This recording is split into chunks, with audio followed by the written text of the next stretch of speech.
sering sekali Bapa dunia ini tanpa mereka sadari itu adalah sebenarnya merepresentasikan Bapa di sorga. Mereka memahami bahwa mereka diciptakan secara unik dan khusus.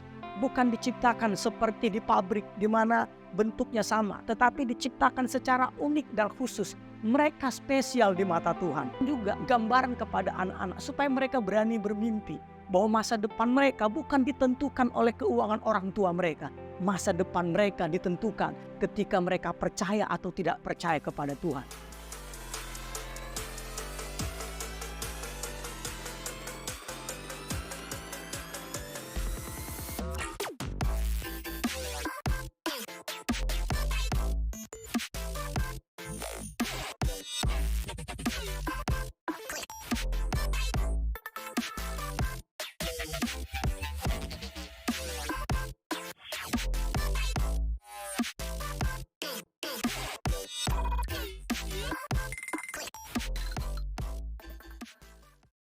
Shalom mitra misioner.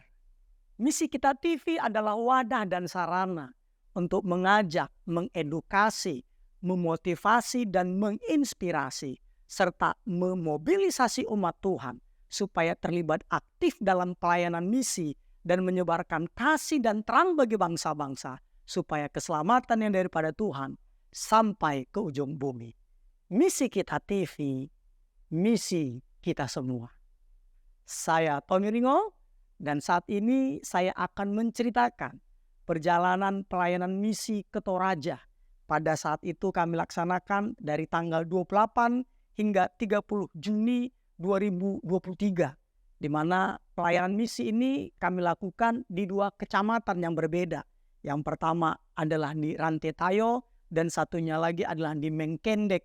Dan ini adalah gabungan dari puluhan gereja dari berbagai denominasi, di mana kami hanya pusatkan di kecamatan supaya gereja yang dari desa-desa itu datang ke kecamatan tersebut, yaitu Rantetayo dan juga di Mengkendek.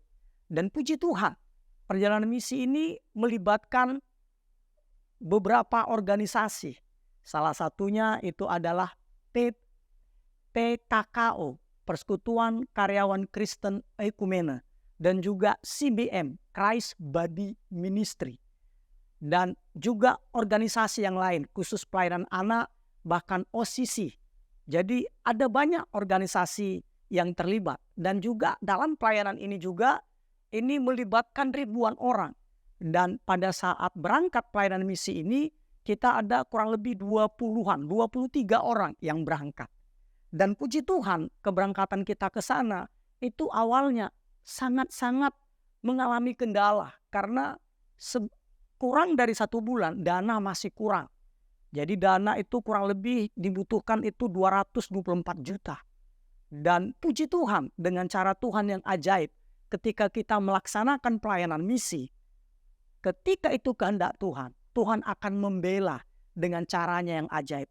Puji Tuhan, dana yang dibutuhkan tercukupi, malah berlebih. Bahkan mujizat demi mujizat menyertainya. Baik itu mujizat secara rohani maupun mujizat secara jasmani. Seperti kita menginap di Hotel Misiliana di Toraja, kita mendapatkan potongan 50%. Terima kasih banyak Ibu Rusi. Dan juga kita juga menginap di Ujung Pandang di Makassar, itu di Traveler Hotel Pinisi. Kita diberi gratis. Saya ceritakan seperti ini. Inilah ketika kita melangkah mengikuti kehendak Tuhan, maunya Tuhan. Tuhan akan menyediakan segala sesuatunya. Sehingga apa yang tak pernah kita lihat, tidak pernah kita dengar, tidak pernah timbul di dalam hati kita, itu yang Tuhan sediakan bagi kita yang pergi melaksanakan misi. Nah, ketika kami melaksanakan misi, ada berbagai kegiatan yang kami lakukan. Jadi melibatkan banyak orang dan akhirnya kami juga terlibat dalam beberapa pelayanan. Di mana pada saat itu pelayanannya itu kita melayani itu tema-temanya itu adalah tentang pemulihan. Seperti camp pemulihan hati. Kita berbicara tentang hati Bapa. Bagaimana sering sekali Bapa dunia ini tanpa mereka sadari itu adalah sebenarnya merepresentasikan Bapa di sorga. Sehingga ketika seorang bapa di dunia ini melukai anaknya, tanpa disadari itu mempengaruhi si anak. Hubungannya dengan Bapa di sorga itu terpengaruh. Dan puji Tuhan, mereka mengalami pemulihan hati Bapa. Begitu juga gambar diri. Karena sering sekali ketika kami melayani di sana dalam pelayanan gambar diri, sering sekali mereka juga karena kekurangan, karena dari desa, karena keadaan, karena situasi, mereka juga gambar dirinya rusak. Tapi puji Tuhan, dengan pelayanan gambar diri ini, mereka memahami bahwa mereka diciptakan secara unik dan khusus. Bukan diciptakan seperti di pabrik di mana bentuknya sama, tetapi diciptakan secara unik dan khusus. Mereka spesial di mata Tuhan. Dan mereka juga mengalami lawatan Tuhan yang luar biasa. Dan begitu juga kami juga melayani seminar itu kesembuhan luka batin. Di mana tanpa kita sadari perbuatan-perbuatan orang tua kita di masa lalu, guru-guru kita, orang-orang terdekat kita melukai hati kita. Dan kemarin kita sudah jelaskan kepada mereka bahwa dari masa kandungan bahkan sampai sudah dewasa, kita itu pasti pernah mengalami namanya luka batin. Karena apa? Karena memang Yesus sendiri katakan tidak mungkin tidak ada luka batin. Dan puji Tuhan, mereka juga mengalami lawatan Tuhan yang luar biasa. Sehingga mereka itu dibebaskan. Walaupun memang terjadi pelepasan begitu. Jadi ya boleh dibilang riuh seperti itu. Riuh, tetapi luar biasa. Mengalami kelepasan yang luar biasa. Dan juga kita ada namanya pelepasan, pelayanan pelepasan. Sehingga ada satu kemarin ketika kami doakan seorang ibu, dia ini merasa dia ini diguna-gunai. Karena entah kenapa dia diberikan satu alat untuk dia kantongi, tetapi sejak itu dia bilang dia akhirnya jadi ketakutan. Kalau dia katanya berdoa, dia katakan itu doa yang didengar itu sangat jauh. Ketika keluarga yang sedang memuji Tuhan itu sangat jauh. Tapi puji Tuhan di dalam pelayanan pelepasan tersebut, ketika kita berdoa, saya letakkan tangan ke atas kepala ibu tersebut. Saya pegang pundaknya, betul dia seperti itu. Dia lakukan seperti itu. Tapi puji Tuhan, dia dilepaskan oleh Tuhan Yesus Kristus. Itu adalah pelayanan pelepasannya. Begitu juga pelayanan anak, di mana pelayanan anak ini diberikan istilahnya selain dari bingkisan, diberikan juga gambaran kepada anak-anak supaya mereka berani bermimpi bahwa masa depan mereka bukan ditentukan oleh keuangan orang tua mereka. Masa depan mereka ditentukan ketika mereka percaya atau tidak percaya kepada Tuhan. Karena tidak ada yang mustahil bagi orang percaya. Itu kita jelaskan kepada anak-anak. Begitu juga kepada remaja dan pemuda. Supaya mereka bijak mengelola pergaulan mereka. Karena biasanya yang mengajar kita, yang mengajak kita untuk berbuat dosa itu bukan musuh, bukan lawan, bukan orang jauh. Tetapi yang mengajak itu biasanya siapa? Teman-teman dekat kita yang ngajarin kita merokok, yang ngajarin kita melakukan hal-hal yang salah, itu biasanya teman-teman kita. Dan itu kita ajarkan kepada mereka.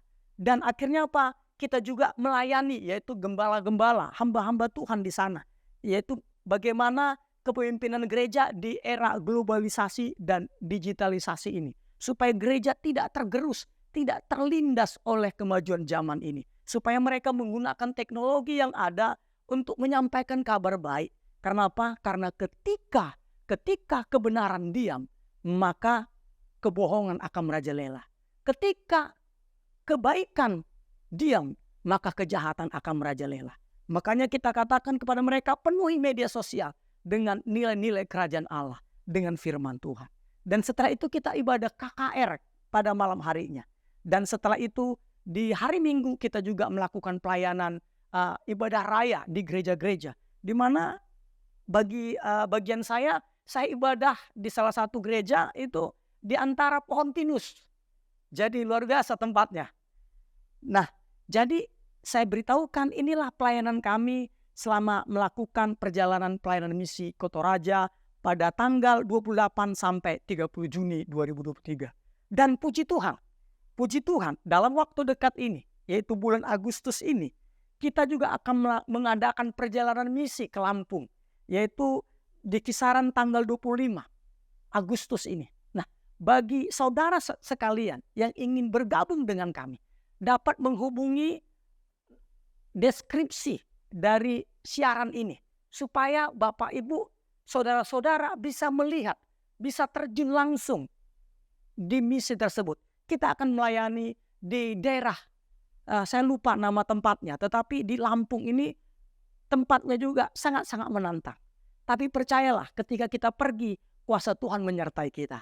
Ketika kita pergi, maka keajaiban Tuhan menyertai kita. Ketika kita pergi, hal-hal yang menyukakan, yang menggembirakan kita akan Tuhan berikan kepada kita. Oleh karena itu saya mengajak kepada saudara sekalian untuk bergabung bersama dengan kami. Hubungi deskripsi dari video ini. Kita akan melakukan perjalanan pelayanan misi ke Lampung. Kami tunggu kedatangannya. Selamat bergabung. Tuhan Yesus Kristus memberkati. Shalom.